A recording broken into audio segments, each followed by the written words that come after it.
Attack on Titan's ending is a generational masterpiece. After watching the final episode of Attack on Titan, which left me feeling a little hollow, I knew I needed to talk about this episode as I think it's pretty much a perfect ending, especially for a series like this. From the brilliant action sequences to the cabin scenes, and of course the finale and end credits that just ripped your heart out and made you question the cycle of life and what we are as people itself. Attack on Titan's ending is awesome. So let's talk about the final episode and much more. If you love AOT, Jujutsu Kaisen, Demon Slayer, One Piece, or Chainsaw Man, then this is the place for you. Subscribe and ring the bell or I'll karate chop you in the funny bone. Wacha! We first have to talk about the scene in which Armin and Zeke meet for the first time in the Paths. This scene to me is one of the best and most well written in the episode, mainly because Zeke and Armin discuss their different outlooks on life and humanity. Zeke feels that humans are controlled by fear, and the meaning of life is to simply reproduce, nothing more. This is totally in Zeke's character, as if you'll remember throughout the series, Zeke always supported the idea of euthanasia, that the only way to stop the cycle of hatred that Eldia and Marley have gotten themselves into is to eliminate the initial guilty party who carries these special abilities so that Marley and the world would have no reason to fight over the Titans or kill anyone for that sake. This is because Zeke has always believed that humanity reproduced to simply multiply out of fear of extinction. At the core, this is the very idea of really why anyone fights in AOT, to some degree, to Zeke at least. Grisha fought for the future of his wives and sons. Mikasa fought to protect Eren. Ymir, Fritz fought because she loved King Fritz. It all started, to Zeke, with this idea of reproduction and fear. Nothing else in life means anything to him or anyone else because of this. So when Armin recalls that time he, Eren, and Mikasa would race to the tree on the hill with him always lagging behind as Mikasa let Eren win the race, Armin realized that at the end of the day, what made him the most happy wasn't that he won the race or anything. It was the fact that he was able to be there for the ride and experience the nice breeze on his skin. See the leaves carried by wind gently flying through the air, and of course seeing the two people he loved the most being there for him, and he for them. Zeke was missing something important in all of this, something he could never know because Grisha and Dinah starved it from him. It was never about reproducing to become a Titan shifter and save Eldia or to enact a euthanasia plan with Yelena. Zeke's mission to save the world from themselves wasn't really what he wanted or held so dear in life. What he held dear is the childhood he desperately wanted. To play catch with his father, to be doted on by his mother. Zeke never got to experience the small joys of life that Armin is describing, except for one. Playing catch with Savor. From Armin's perspective, that leaf is just a leaf, but due to the power of the paths and the dual perceptions it brings with it in its mysterious ways, Zeke is finally able to complete the puzzle. Zeke's leaf is his baseball. All he ever wanted to do was play catch. He could do it all day. He didn't need any of this stuff before him, despite him still ultimately believing in this plan. What he needed was a normal life where he could enjoy ball, hang out with his parents, and just be a kid. Zeke is the epitome of, well, mommy and daddy issues in the series, and I think much like anyone else, Zeke is a tragic character that once again fell victim to the Titan curse that Ymir has brought onto the world. However, the scene that I think captured everyone's hearts and souls was the cabin scene. A long time coming, this moment is probably one of the all-time best sequences I've ever seen in anime, period. There is so much depth to the mirroring of past events, constant references, and small details that make this scene so memorable and full of almost endless depth. Just as an example, before even talking about what the two even said to each other, what we can observe from it is just vast. For example, the fact that it's a cabin is a reference to Mikasa's happiest place in her life, the cabin she was raised by her parents in. So since this is a dreamlike timeline with it being her decision to run away with Eren, she chose what she knew, and that thing that she wanted to return to all this time was her little cabin in the woods away from the hustle and bustle of the walls of Paradis. On top of that, the idyllic scene has more nods and references to so many past Mikasa and Eren moments. For one, Mikasa in this scene chose to have her classic hair back. Now, the reason it was cut in the first place isn't stated in the series, but basically, she grew her hair out long between the events of Season 3 and 4, so she would keep it knotted up or in a ponytail. One day, it was accidentally cut, and this is why her hair is now short in the final season. That being said, she prefers this original look because this is what Aaron told her to do. He told her to cut it short, and so in this moment, she never had the chance to get her hair accidentally cut. It's the same for Eren too, as Isayama, the creator of Attack on Titan, stated the reason Eren grew his hair out long was because he stopped caring about living, as from birth his entire goal was to activate the rumbling and kill everyone. So there wasn't a reason to care about his appearance anymore. The only thing that mattered above all else was completing his goal and moving forward. However, at the cabin scene, his hair is short. Well, this is because this is the look Mikasa knows Eren for, not the depressed, long-haired, omnicidal man, but the brash young man with short hair. His mother's looks and those big round eyes that just pierce right through you. It also means that Eren, above all else, cares for Mikasa so much that he would go to these lengths to make sure she experiences this serene and tranquil moment just the way she wanted it. As well, the scene directly mirrors episode 1 as Mikasa and Eren in their respective episodes are gathering wood while the others sleep, waking up by a nightmare which makes them both cry. As for the actual scene itself, beyond just the visual references, it's here that it's put into perspective that Mikasa from the very beginning really always made the right choice. Throughout all of her doubting and worrying in pretty much every season and episode for Eren, always wondering if she was doing her best just for him, throughout every single moment, this scene gives vindication for all of Mikasa's actions in the series. She never made a bad decision or compromised herself for Eren. She always remained independent of him despite always being there to protect him. We know this because in the cabin scene, this is what Mikasa's life would have looked like if she ever confessed her true feelings for Eren at any point. They would have ran away together and lived out the rest of Eren's life happy, all the while their friends and family around them would be slaughtered. Marley would wipe out Paradis, gaining total control over the world. Mikasa was right because she knew the right answer and what it always was: to remain strong, because her strength was what carried her through the best and the worst. She's not a slave to love, she's not a slave to Eren, and she sure as hell is not a slave to anyone. We also have to talk about Armin.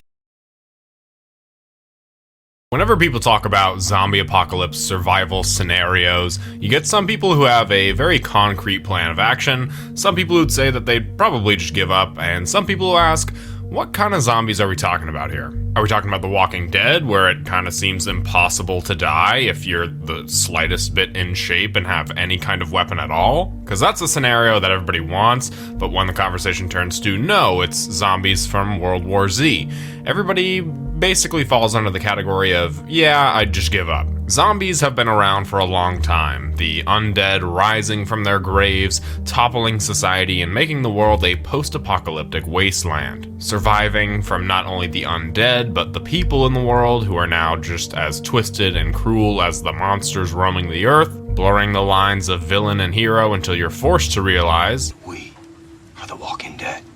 Yeah, World War Z isn't like that. World War Z is a cool action movie that kind of just shows the beginning of the outbreak from all different parts of the world and how to fight off the infected and get the cure. In that sense, World War Z is a pretty generic story for a zombie movie, but in a world where there's a lot of different conversations about what society would turn into if the world fell victim to a virus or some sort of post-apocalyptic event, this movie is pretty refreshing. We get to see the start of the apocalypse, and the goal of this movie turns from finding Patient Zero to finding a cure, both of which are things that modern-day zombie flicks really try to avoid. So I really liked how this movie leaned into those different aspects while also not giving any answers to those questions. But after watching this movie again and really diving into the research behind everything, this universe is pretty unique among all zombie universes and offers up a lot of different theories as to how things started and who Patient Zero really is. The production of this movie was also absolutely insane.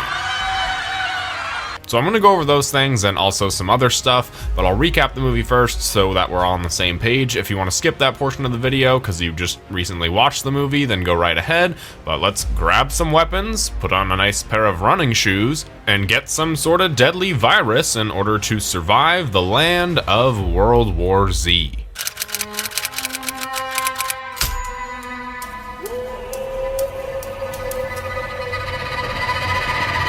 We We meet the nice, happy family eating breakfast while Jerry Lane listens to the news that talks about some sort of infection. The family is stuck in traffic when a police officer brushes by the car and takes off the mirror. Jerry goes to investigate. Nobody really knows what's going on, but then an explosion shakes the city. A cop tells him to get back in the car and then is hit by a garbage truck. Jerry goes into action and starts looking for an escape route. They get into a car accident themselves and everybody gets out of the car. Everyone runs from an onslaught of people running and attacking them. Jerry and his family are running away while the daughter loses her stuffed animal. He picks it up and looks back at the man who had just been bit, and the stuffed animal counts down, and we see that it only takes 12 seconds for them to turn. They get in an RV and drive out of the city. The city of Philadelphia is in complete chaos, looking like they just lost the Super Bowl, or maybe even won it, because they destroy the city either way. When they're a good distance out of the city, Jerry also gets a phone call from somebody in a suit who tells him that he needs him and that he's sending a helicopter to him in an hour. Jerry and his family stop at a supermarket in New Jersey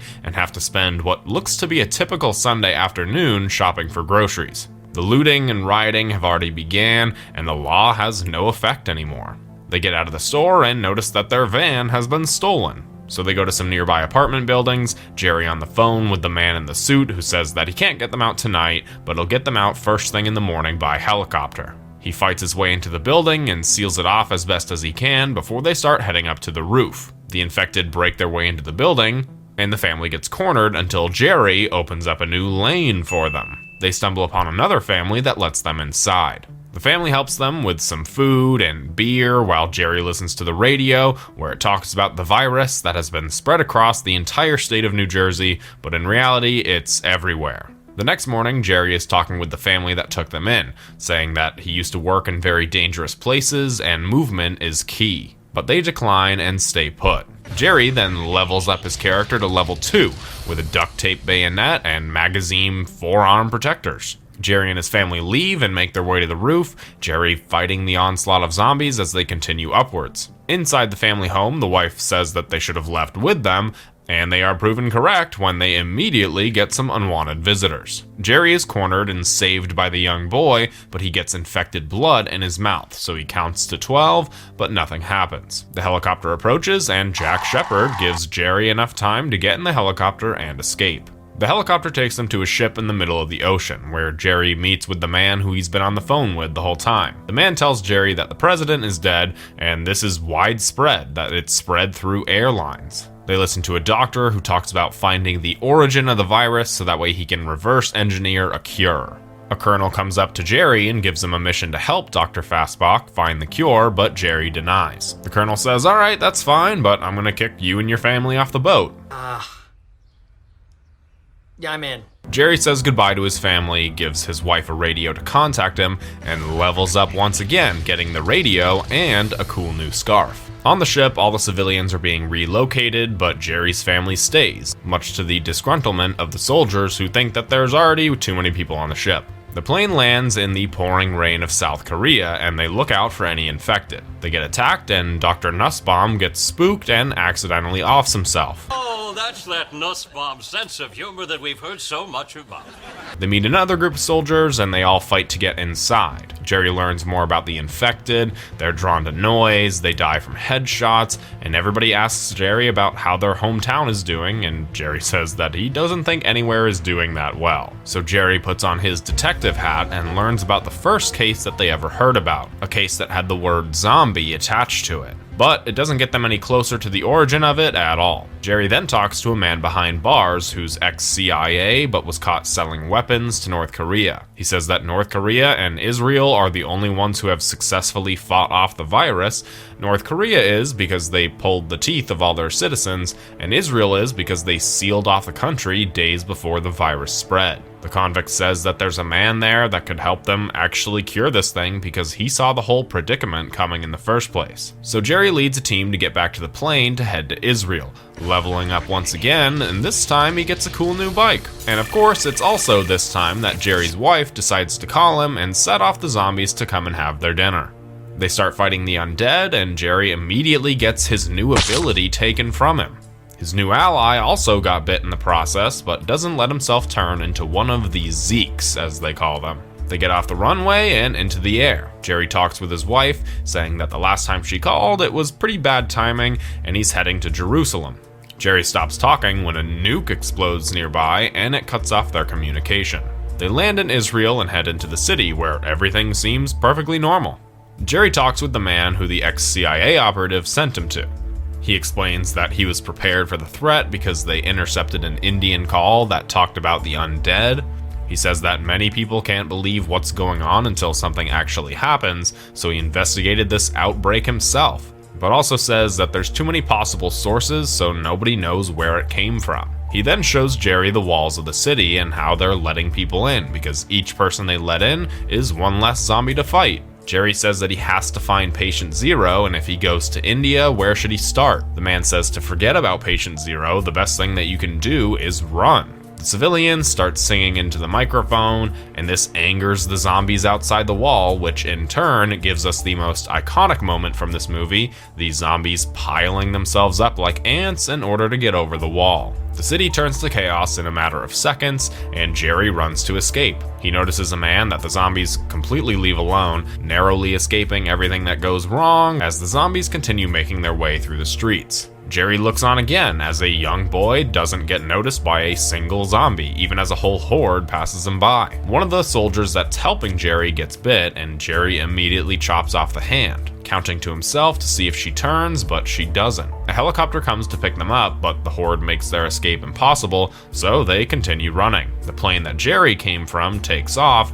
but they stop a passenger plane to let Jerry on, and also this other girl too for some reason. Jerry watches in horror as the once safe haven collapses beneath him. Jerry talks with the girl Sagan and changes the bandages to clean the wound. She asks him how he knew that cutting it off would work, and he says that he didn't know, he just guessed. Jerry then goes to his mind place to put together all the clues from the case so far. He pieces together all the information he knows, the people that get passed by the zombies, the first recounted case of the zombie, injuries, and he calls his wife. He says that he needs to talk to Thierry?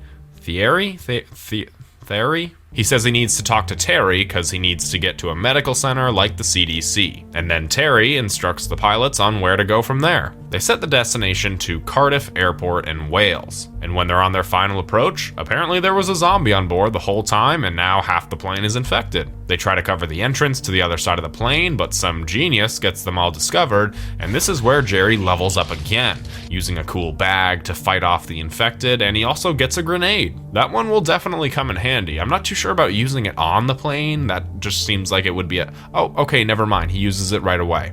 Jerry puts on the seatbelt, prepares for impact, and the plane crashes. He wakes up in a pretty convenient location with a piece of the